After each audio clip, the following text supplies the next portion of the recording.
Welcome to the Rosenbach Podcast. I'm your host, Alex Ames, Associate Curator of the Rosenbach Museum and Library in Philadelphia. This is Season 2, History Behind the Scenes, in which we explore the Rosenbach's remarkable historical, fine art, and decorative art collections, travel behind the scenes into the work of the institution to preserve its treasures, and engage in critical conversations about the place of rare books, libraries, and museums in modern-day American civic life. Today, we'll learn more about the world of independent bookselling in the 21st century, and how bookselling and the arts can intersect with civic activism in the United States' hotly contested public sphere.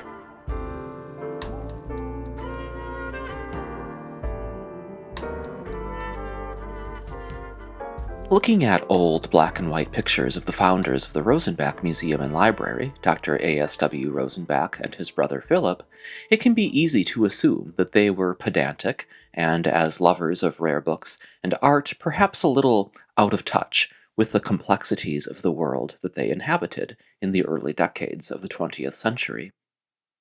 But nothing could be further from the truth.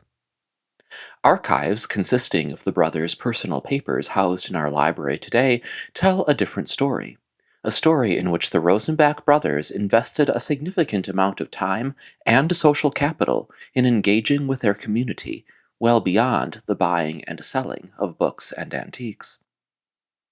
As prominent members of the American Jewish community, the brothers were very active in their ethnic and faith communities, and at various points throughout their careers, they used their connections in the book world to support causes focused on civil rights and the support of free societies. I explored this topic in the last season of the podcast in episode 11 titled The Refugees, the Activism of Dr. A.S.W. Rosenbach on the Eve of World War II. Check it out if you haven't listened to it yet to learn how Dr. Rosenbach wielded his status in the book world to raise money for the resettlement of refugees fleeing persecution in Nazi Germany by means of, what else, a rare book auction. Since recording that episode, I've been thinking a lot about the connections between bookselling and civic activism. In our own time, when the information landscape of American life is so hotly contested, independent booksellers have an important role to play in deepening and broadening access to the diverse voices that should be shaping our national dialogue. In today's episode of the podcast, I'm going to share with you a conversation I had in the historic West Library of the Rosenbach with an author, activist, and independent bookseller who taught me so much about how those worlds intersect in her work. I recently sat down together with my distinguished visitor in the cozy and historic West Library of the Rosenbach, where many of our early American printed books reside, to look at items from the collection and discuss her work as a bookseller. I'd like to invite you to creak open the historic door of the library, stroll into this evocative space, and pull up a chair next to me and Jeannine A. for an enjoyable conversation.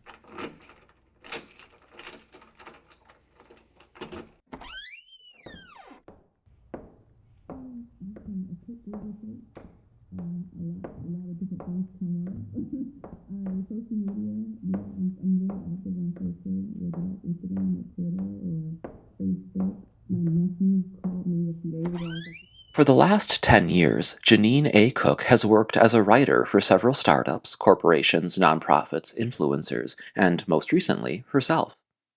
In addition to holding a master's degree from the University of the Arts, Jeannine is also a Leeway Art and Transformation grantee and winner of the Black Girl Magic Award, South Philly Review Difference Maker Award, Philadelphia Magazine's Best of Philly, Women Leading the 175th, the PACDC Equitable Entrepreneur Award, and the Metro's Power Women Award. Jeannine's work has been recognized by several national and international news outlets, including the New York Times, Vogue magazine, The Washington Post, Oprah's magazine, MSNBC, and The Today Show. She is a proud educator and mother with 8 years of teaching creative storytelling in alternative schools and on city blocks. Jeannine writes about the complex intersections of motherhood, activism, and the arts. Her pieces are featured in publications, including a column in Philadelphia Stories, as well as articles and short stories published by the Princeton University Press, the Philadelphia Inquirer, Mothering Magazine, Girl God, Mahogany Baby, Good Mother Project, Printworks, Adelaide Magazine, and Midnight and Indigo. In February 2020, Jeannine completed her first book of short stories, Conversations with Harriet, and opened Harriet's Bookshop in the Fishtown section of North Philadelphia, and Ida's Bookshop in Collingswood, New Jersey, with the mission to celebrate women authors, women artists, and women activists. Jeannine, thank you so much for joining me on the Rosenbach Podcast. It's truly an honor to have this conversation with you today. Oh my goodness, whenever I hear that bio, I'm like, who is this person? Who is that? Oh. Well, it has a nice ring to it. Right? It does. Fancy. Tell me a little bit about your early life. What led you to a love of books and literature and a commitment to making a difference in your community? Was it always evident to you that the worlds of writing and civic activism could intersect in your life in the way that they have? Great question. I think there are a few things that led me to where we are.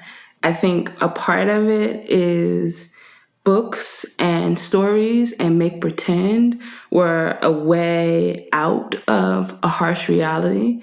I had a father who was an avid reader, really avid reader, loved history, talked to us about history all the time, but also had a serious alcohol addiction, which turned him into a complete monster, right? He was the opposite of himself. We had dad and we had daddy, and when he was daddy, it was better for us to find something else to do, be out of his space, find another place to be. And so we would transport ourselves places, myself and my sisters. And books were, our mechanism for transportation. They took us into different time periods. They took us to different countries, different, places that didn't exist, so, and then we also created our own stories, which allowed us to do even more imagineering. And so in some ways there was the escape of it. My parents were, my mother was a librarian when I was younger, and then went on to, as she was getting her master's degree, lost her vision completely. Partially because of that, the alcoholism and the fighting and the violence, the sheer violence. And this is a woman who is so tenacious, is in the bookshop right now as you and I are here, and continued to get that degree even though she lost her vision. And one of the things that she did with us is she required, invited, asked, recommended, strongly suggested that we read to her, and we wrote for her. And so that became a part of what it was to have family time, was to be reading these theological texts, which is what she was getting her degree in, about this idea of God and all of these different civilizations and worlds. And that was important. So we were discussing, I'm 10, I'm 11. We're discussing these concepts in the living room, or as we're trying to type up her stuff. And I think that was essential. And the other thing that she continued to do, even while she was losing her vision, is that we would go to nursing homes, and the family would go into nursing homes, and we'd sit with our elders and we'd listen to their stories. And this is what we did on Sundays. And we'd sing with them, and there was something about that, I think, when we talk about the civic piece. So it was one thing for us to be talking about these things in the house. It was another thing for us to move outside of the house and be with people who really appreciated our presence and really appreciated the community building that I think we built when we were all together. So it's almost like doing those things in the home prepared you Absolutely. to go out into this bigger space. Absolutely. So how did opening a bookshop become a priority for you? Obviously, you had a lot else on your plate already by the time you made this decision. Yeah. Tell us a bit about the origin story of Harriet's Bookshop, about the bookshop itself, and maybe for those listeners who haven't visited before, tell us about what the experience of visiting is like for those who patronize your shop. I read a quote on Oprah Daily in which you described the store as a, quote, bookshop meets an art gallery meets a monument. Oh, absolutely. Harriet's Bookshop is a really special place. And I think what happened there was, I say this to people and they're like, what are you saying? And I said, I thought that I'd have a bookstore someday in the future. I'd be an elderly woman with my cat, and I just had an imagination of this woman that's sweeping and having her little bookstore.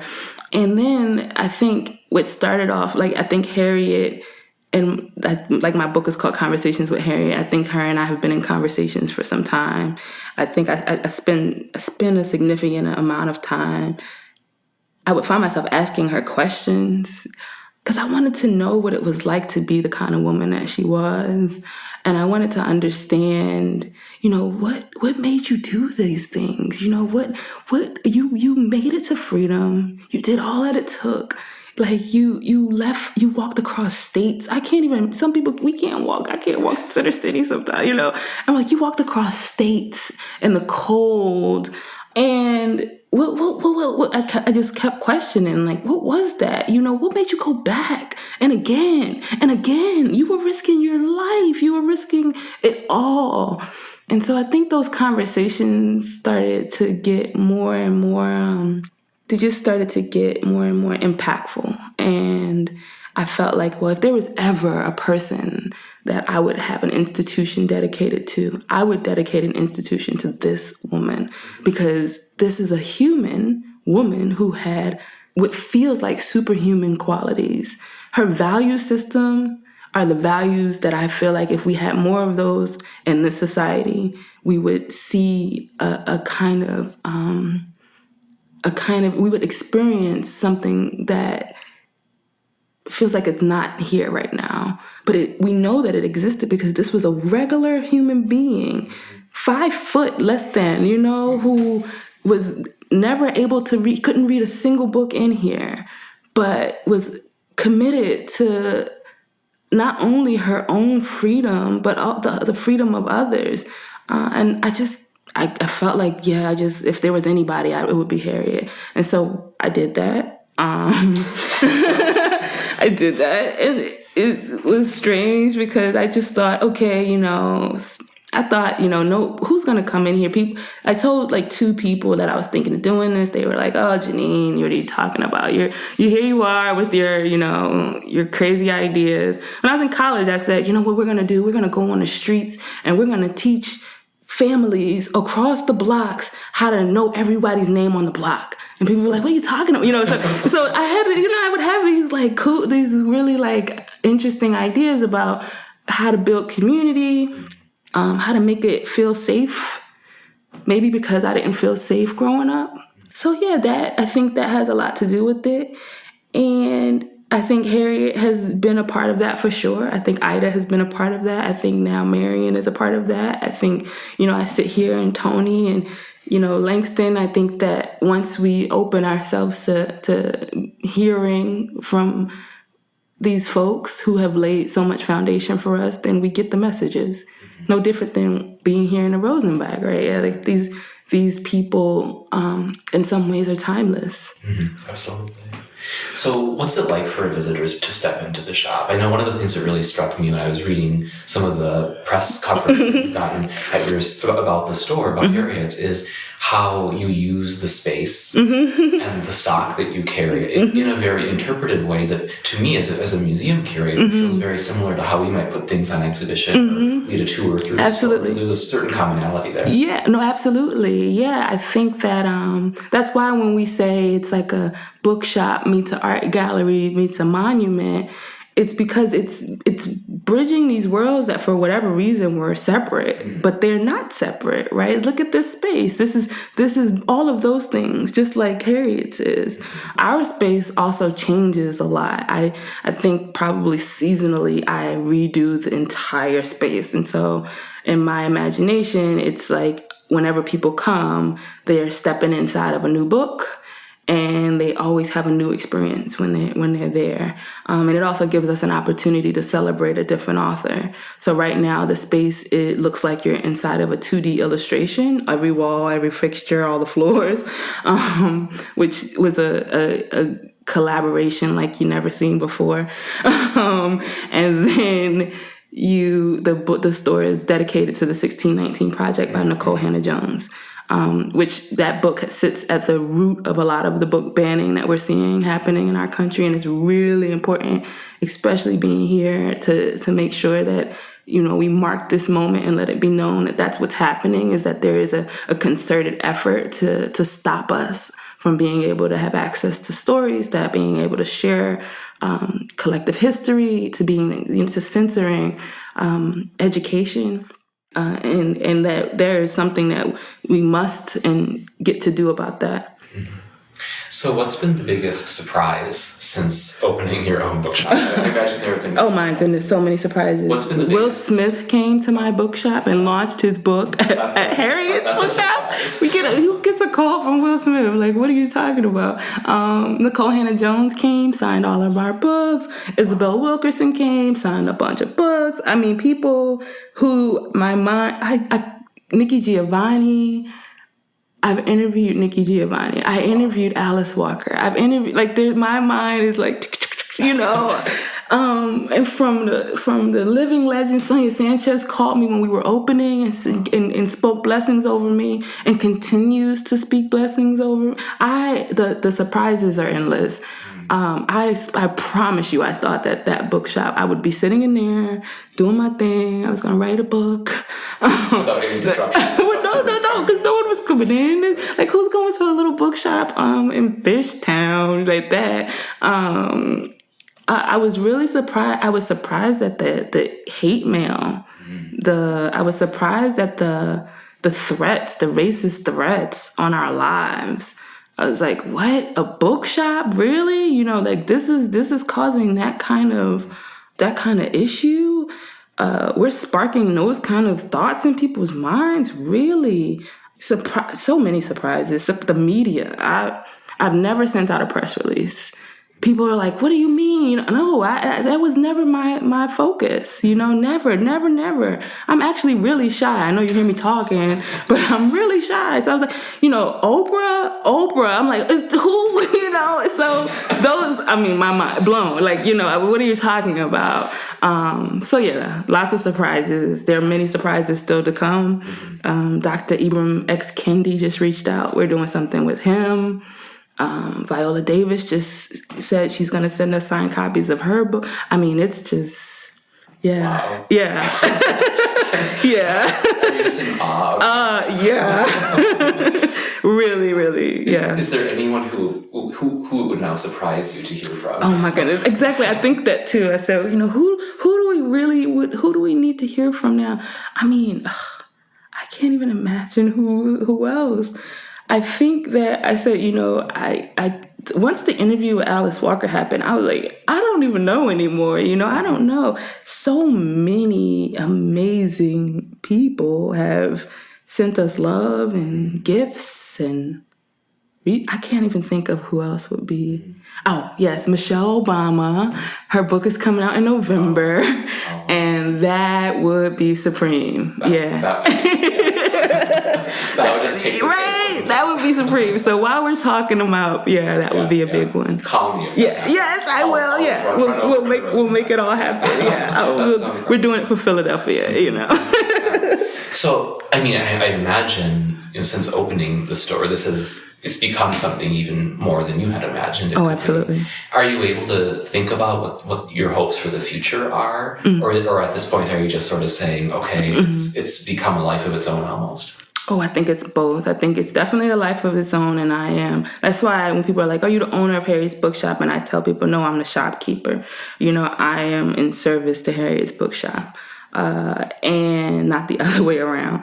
And I think that some of the things that I've envisioned coming is, I think that in my imagination, it would be really cool for East Girard Avenue to be Sisterhood Way, and for there to be many other businesses that are, values-based and community-focused, that line that strip, and that those businesses were also women and Black women owned.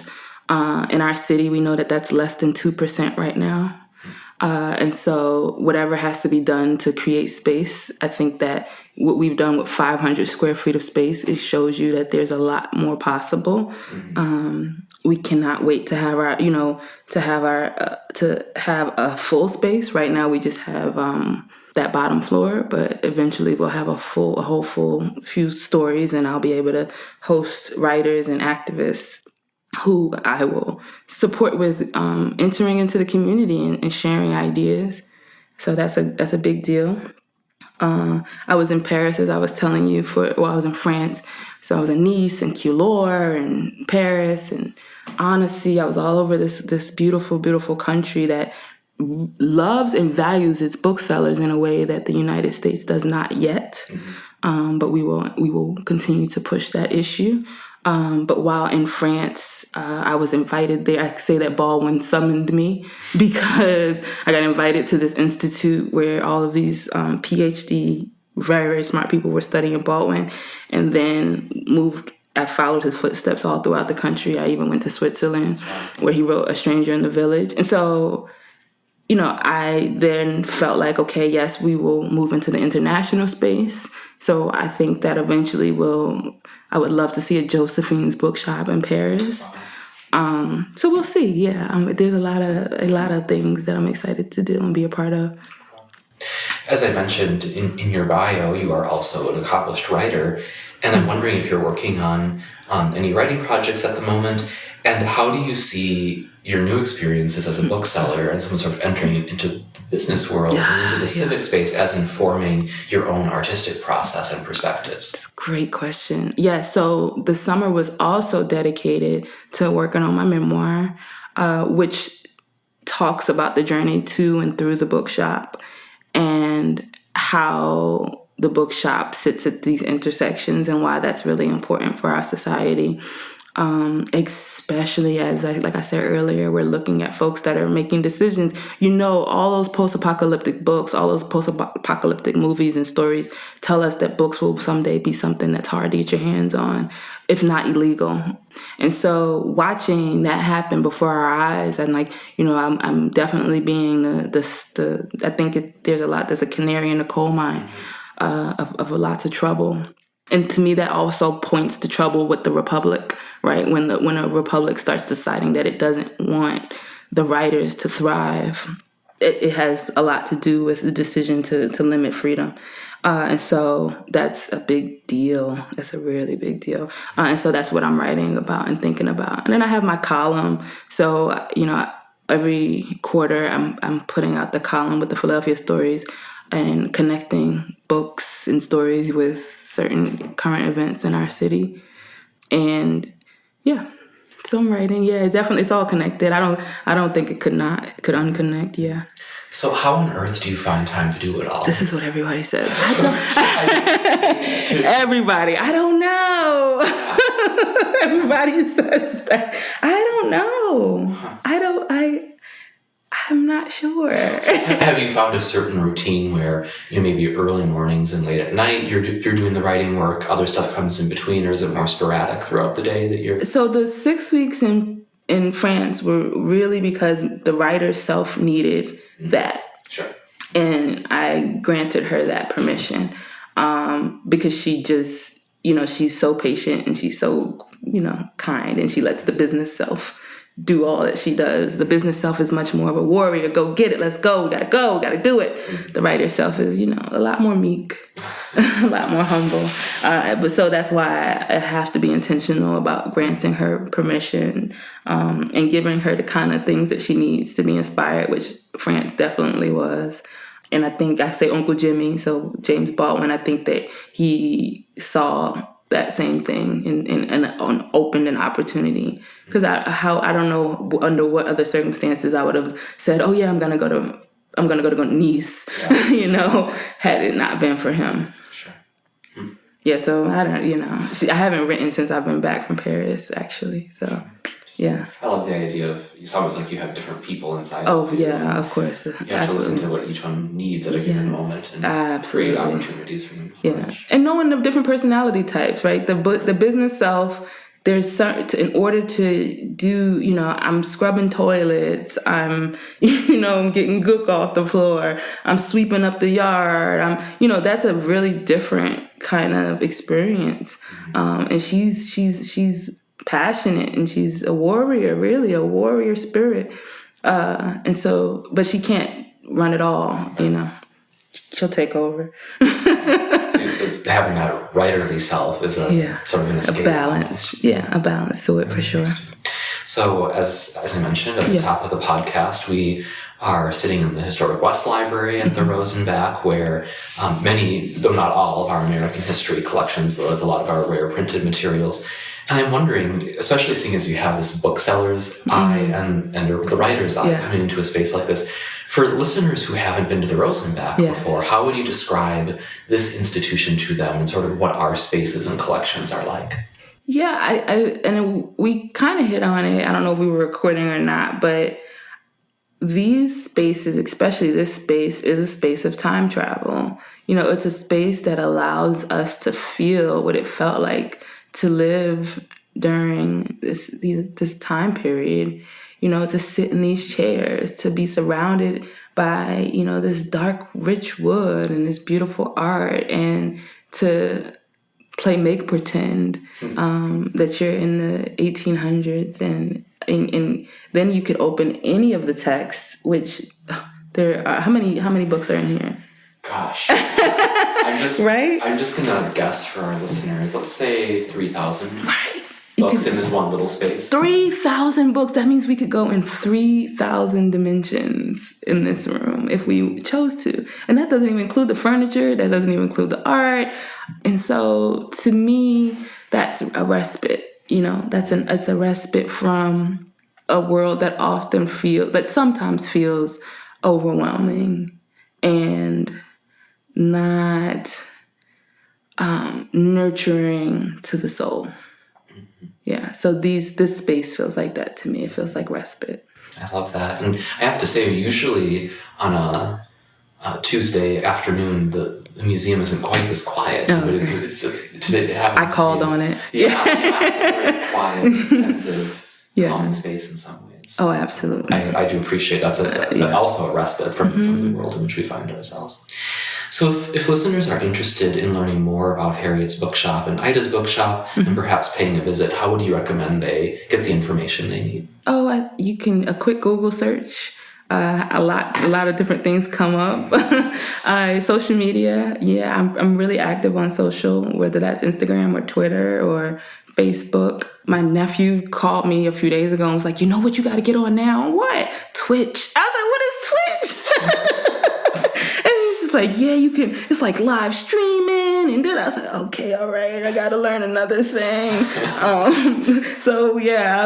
am both analog girl and happy to sit with a book and a techie. I'm happy to learn Twitch if my nephew says I must. Maybe you can deputize him to do Twitch for you. I'm like, I was like, I like that the young folks are doing cool things. So I want to know what they're into. Young folks run our bookshops. So I asked them, what's cool? And I'll tell you a story real quick, but when we were first opening, they were like, we got to get a TikTok. We got to get a TikTok. Oh, we don't need a TikTok. This is a bookshop. We are, we don't need that. And they were like, no, Miss G. They call me Miss G. No, Miss G, we got to get a TikTok. That's going to be fly. All right, cool. I said, you all can do a TikTok as long as you incorporate books. They do a TikTok with Cast by A.S.W. Wilkerson. This TikTok goes viral. It's how Isabel Wilkerson found out about Harriet's Bookshop and she was doing whatever she was doing, flew into town and signed all of our books and she met the young folks who did this amazing TikTok. So they were right. What is this world? Right? They were right. They were completely and totally right. That's so incredible. So Twitch it is. Yeah. Yeah, I'm like, what if we built a virtual bookshop where people could come in? And so, I'm excited about both worlds. Sure. And I take it you do sell online as well. Oh, yeah, we sure do. So you have the in-person experience, but if folks want to buy, absolutely, online, yes, you could absolutely. harrietsbookshop.com, idasbookshop.com, and we're engaging in that way as well. Mm-hmm. Now, I'd love to just get a few more reflections from you about some of the materials that I pulled, because we did catch some of it early on when I started recording. But what we've been looking at in terms of Rosenbach collections objects are materials related to three different characters in our collection. One being Marianne Moore, the modernist poet. And from the Moore collection, we have a lot of material related to Langston Hughes, which we looked at together, but then also Toni Morrison. We have a printed proof, I believe, of The Bluest Eye, which is then our springboard to collect Toni Morrison here at the Rosenbach because of that early connection. Amazing. And the more materials. I want to be a part of wherever that takes you. I want to be a part of that. Well, yes. You already are. Because you're on the podcast. That is amazing, yeah. So I thought we had to have at least a few books. I appreciate you doing that. I really, really appreciate it. And no coincidences with the pieces who decides to join us today. Right. Well, there's a little bit of a story as to why I pulled these specific objects, which is, I thought in this, one of the things we're talking about a lot in this podcast season is how collections come to exist in the form that they do. Yes. And actually the thing that I'm most excited to share with you is in this folder. Okay. Which is from our Marianne Moore collection. So you probably saw the Marianne Moore living room in your past visits. So Marianne Moore was really good friends with Langston Hughes. Okay. And so we have all of this wonderful correspondence between the two of them. Okay. They were sort of professional colleagues, of course, operating in New York at the same time. And Langston Hughes and Marianne Moore would invite one another to events and so on and so forth. So you see that in some of these little cards that you're looking at here. Langston Hughes' invitations to Moore to attend various things going on in the city. But then we also have these wonderful other more personal things. Like this is a Christmas card that Langston Hughes sent to Marianne Moore in 1966 and wrote a little poem to her, which then she went in and edited. That's funny. She was like, let me correct you. Correct, yeah. Well, what's a little funny for me today,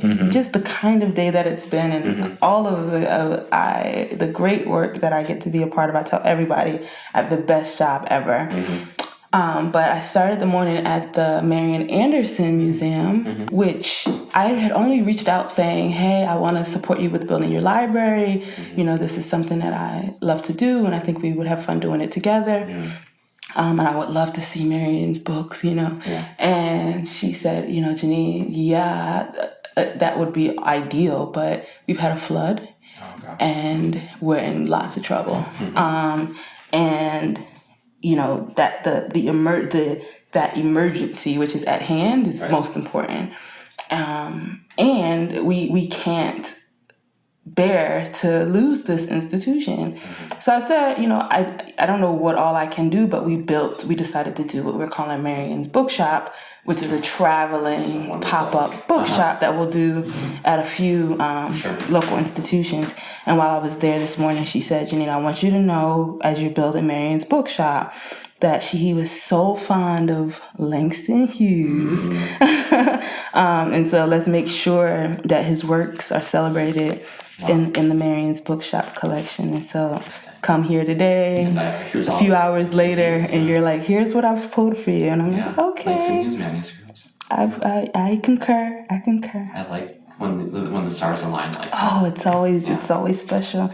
So Marianne Moore also nominated Hughes to the Academy of American Poets, and so here you see. How did they know each other? Like, I don't know how they met exactly. I'm sure that is known, but I guess they were both really leading edge, early to mid 20th century American poets living in New York at the same time, and you can tell from their correspondence, as you see here, that it was not just a sort of professional comradeship, that they actually really liked each other personally. Oh, absolutely. Which I find, it's one of my favorite sort of friendships in our collection, because and it's an extensive set of materials that we have.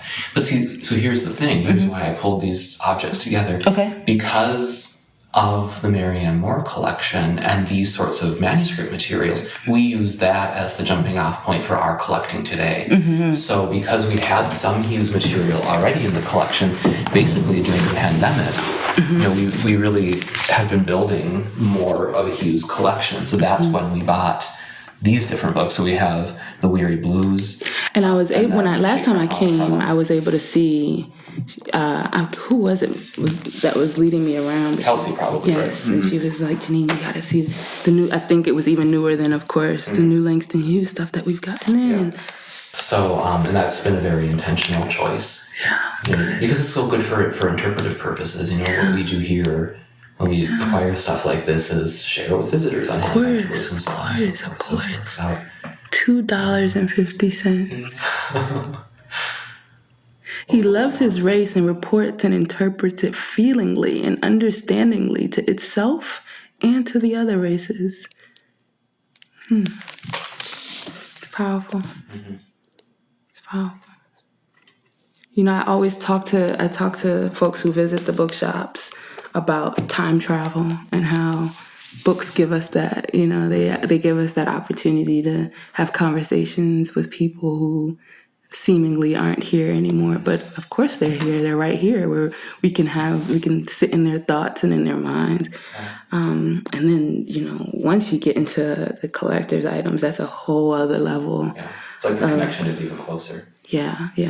And these spaces, like the Rosenbach, like Harriet's, these spaces, like we were talking about Marianne Anderson's museum, but they are portals to that time travel.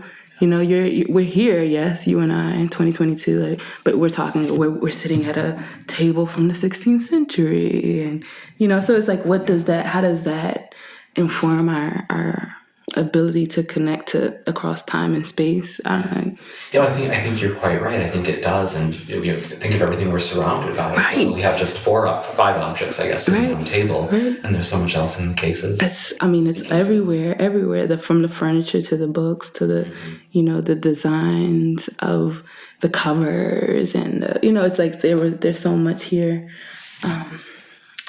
And it makes me excited, so I'm happy to be here. I appreciate the invite. Yeah. Well, it's thrilling for me, too, because I've heard so much about you and your shops for so long now. Mm-hmm. Now is my opportunity. So we're being married and in our own way in Langston, all right? In our own way. Yeah, absolutely. Nowhere near as talented, but definitely, it would be really, somebody will hopefully come across the interview someday and say, what? Oh, so-and-so actually met so-and-so, and they were at the road, Networks of connection. Yeah, of course. Like, just how excited we feel looking at these objects. Yeah. So, and I think you're right that we do then contribute our own little drop into the bucket. Exactly. I call it the spectrum, So we're on that spectrum doing our part. And so we talked a bit about your connections with Langston Hughes. Mm-hmm. I take it Toni Morrison also evokes similar. Yeah, so one of the things that being in France, I kept talking about the veneration of ancestors and how being in that space where there was so many, so many of the streets in France, there were so many churches and this whole idea of like sainthood. And so I wrote a piece about how would we grant sainthood to these women like Toni Morrison, who made a way, who in some ways were martyrs, in some ways were dignitaries, so it's like there's an equivalency to me with them, especially Morrison, who I think I read Beloved every year. It's a something of an obsession between myself and my sister, so we will find new things and we're like, oh, we missed this, how did we miss, so Beloved has so many layers that I just can't with that book. So sometimes I'm overwhelmed. I'm like, why am I writing? What am I writing for? All the writing that has to be done has already been done. But yeah, those are, when I think of Morrison, and I think of somebody who, like I said, she's a literary saint. Mm-hmm. I really appreciate the spiritual dimension that you bring to it. It's not just or even primarily intellectual. Yeah. This connection to ancestors, to the artists and authors we admire is on a much deeper level than just thoughts and ideas. Yeah. It's about who we are at a very essential level. Absolutely. And it's so moving. I mean, in the book, people know what I'm talking about when I say that how many times have we been moved to tears from something we've read? How many times have we've been given the jolt to do another day from that somebody sharing, and I think that it takes immense courage to be a writer. Yeah. And to pour out from yourself in such a way. I think that is absolutely a spiritual experience. Yeah. I have to tell you that something that I find very haunting about working at the Rosenbach is, we were commenting how many stories are sitting on the shelves around us. And, some are kind of well-known. Mm-hmm. You can easily find information about Langston Hughes and Toni Morrison and Marianne Moore. Mm-hmm. So key pieces, I've been here for 4 years now. I can talk about these objects. Thank you for your service. Thank you. But then there are thousands more where it's the stories that are just waiting to be discovered, and it's a life work to actually do that work and really be able to plumb the depths, because how many anonymous voices are just waiting to have these doors cracked open and you pull the books off the shelf and can enable them to speak again. Absolutely. So I tell people about that, listening to that voice, because sometimes it's like, why am I being, why do I feel this strange desire to open this bookshop named for Harriet Tubman? It's such a strange desire, why do I feel called to read this text? Why am I so obsessed with so-and-so, And I say, follow that, listen to that. Like that's taking you somewhere, that's not to be ignored. And I think that it's such a, that's why I said to you about being on the spectrum, because it's like, we'll never be done with this work, and it's a forever thing. Yeah. And new books are being written every day. So we're like, there's a whole another layer of what the Rosenbach will be, 10, 20 years from now. A couple generations from now, for sure. Yeah, and I think I love your point about not being scared to follow the those inklings. Yeah, those inklings that you have. 'Cause it would have been so easy for you to have persuaded yourself. Oh my goodness. Not to open the bookshop. Absolutely. That's a bad idea. Absolutely. It's gonna. And that's what other folks were saying as well. And I think that's the same thing. So many of us have that. And like I was bringing to your attention about it being only 2% of Black women-owned businesses in Philadelphia. It might be less than that. And how difficult that to do something. My piece from Conversations with Harriet, it starts, the path with no beginning is worth beginning, And I think that is true, right? So even if no one else has decided to take that walk, that doesn't mean that it's not a viable walk. Harriet Tubman was doing something that hadn't been done, but she didn't have a blueprint. She didn't have like a map. She was creating that. And that takes a lot of courage and bravery. But when you feel called to do it, do it. Do it. Yeah. I hope that some listener to this podcast episode will take your advice and follow whatever we all feel those. We've been harboring for a while. Absolutely. We all feel them. And I don't think that they're just for us. I think sometimes we think it's just for us. And I don't think so. I think you're a part of a society, and when I was in Nairobi, we learned about Ubuntu, which is the concept that I am because you are, and you are because I am, and our existence matters to each other. And so I do believe that when you get those, like Harriet's bookshop was never just for Jeannine, right. It was much larger than that. Yeah. And I think those sorts of inklings, those, impractical inklings, it can be so different depending on the person. It could be, I really want to run for office. Yeah. I really want to found an organization. I really want to, change careers and do something more meaningful. I really want to start a charity. I really want to become a teacher. I really want to do my own art and write my own book. And then once you start feeling and hearing those 1,000 reasons why you shouldn't, maybe that's a sign that you actually should. That's right, exactly. And this is where we were talking about the silence of today. But for the month of February, I was I took a vow of silence, and part of that was because I needed to hear what was being said internally. There's so many outside voices, that social media, thousands and thousands of opinions and da-da-da-da. And so I had to cut it. And the vow of silence was also off internet, so that I could hear. And I think that sitting in spaces like this also invite that, where there's just not so much of a distraction. You're convincing me that I need to spend more time just sitting in our period spaces. Because obviously, with a lot of my colleagues, for example, yesterday we were polishing all the glass on these spaces. So that's not exactly contemplative. That's just doing manual labor. But I think coming in here just to meditate with the objects once in a while would probably be a good idea. Absolutely, yeah. And for the listeners as well, if you get here and you get to be here, the fact that you get to sit with a Phillis Wheatley. Have that. Give yourself that gift. That's an amazing gift to offer oneself. And we offer it on demand. With various tours and research appointments with all these collections objects. Yeah. So, well, Jeannine, thank you so much for joining me today. I'm just really deeply honored to hear your perspectives. Absolutely. And glad that you took the time to visit us at the Rosenbach. Thrilled. Absolutely thrilled. I love being here. So...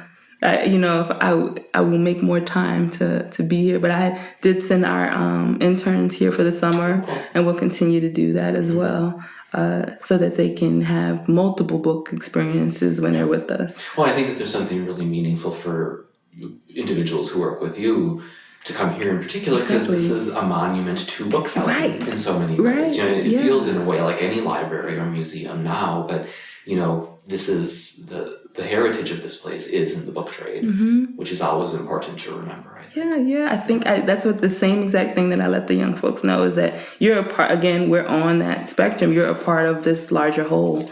So and we have all of this heritage in our city, and we would be remiss if we didn't use it. Yeah. I feel so lucky to live in Philadelphia. I'm not from here originally. I just think, wow, I really ended up in the most amazing really rich place, yeah. This was Harriet's first stop. Yeah, this was where she came. This is the land that she knew as freedom. Wow. Right, yeah. Well, on that note, again, thank you so much. Thank you. Thank you so much. I appreciate this. Yeah. You'll stay in touch about future collaborations and opportunities. Of course, I think that the synergy of our enterprises, as different as they are in some ways, is so similar in others. Oh, absolutely. They were people after my own heart. So absolutely. In some ways, we are a tribe. Yeah. I think so. Alrighty.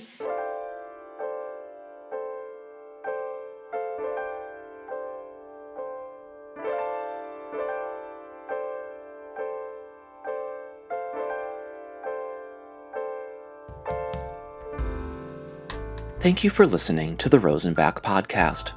Check back soon for another glimpse into the Rosenbach Museum and Library's remarkable collection of rare books, manuscripts, art, and artifacts, and for more fascinating conversations about history, art, and culture.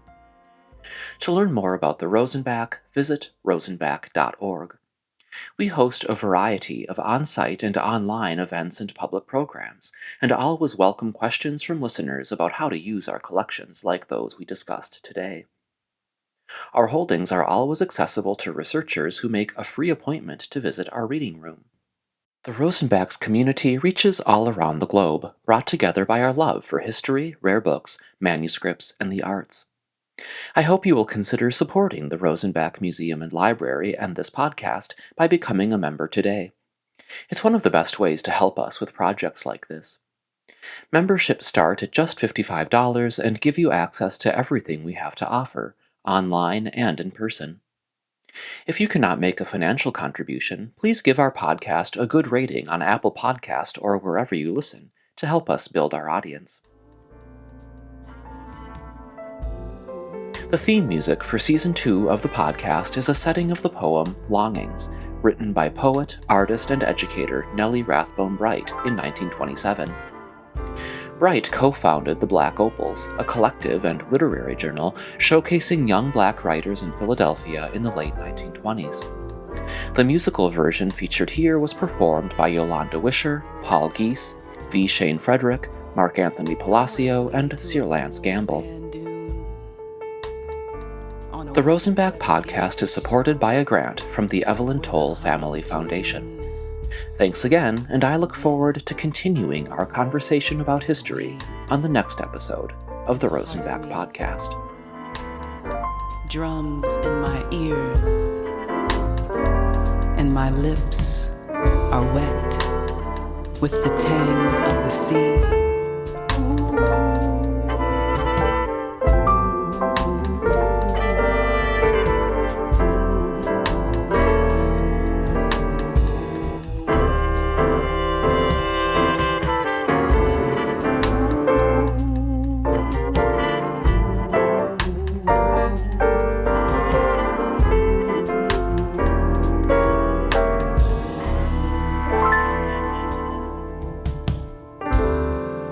I want to feel the rain on my cheek, the thrill that comes from a lark's long note. I want to see the sky at dawn through that lacy green of a willow tree.